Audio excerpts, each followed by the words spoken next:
Como saben vostedes, a parroquia estradense organiza unha peregrinación a Santiago. Pois ben, hoxe mantíñase unha xuntanza no Concello para coordinar os detalles técnicos da mesma. Esta mañá celebrouse unha xuntanza nas dependencias municipais na que estiveron presentes Belén Louzao en nome do Goberno Municipal e o párroco José Antonio Ortigueira en representación do arciprestazgo de Tabeiros Bea, o inspector xefe da Policía Local, José Luis Loureiro, e Ventura García como responsable da agrupación de protección civil da Estrada.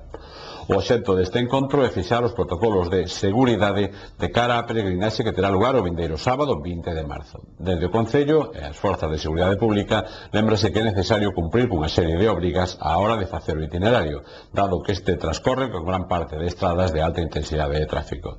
Entre elas destácase a necesidade de usar elementos e prendas reflectantes, como por exemplo os chalecos obrigatorios nos vehículos.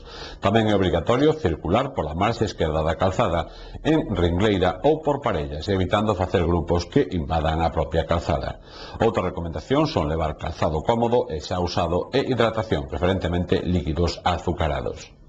Na xuntanza acordábase que a Policía Local apoiará a marcha de peregrinación con un vehículo de apoio ata o remate do termo municipal en Pontevea. Ademais, regulará a saída da comitiva a pé e, posteriormente, o grupo de autobuses que se ofrecen dende o arciprestado.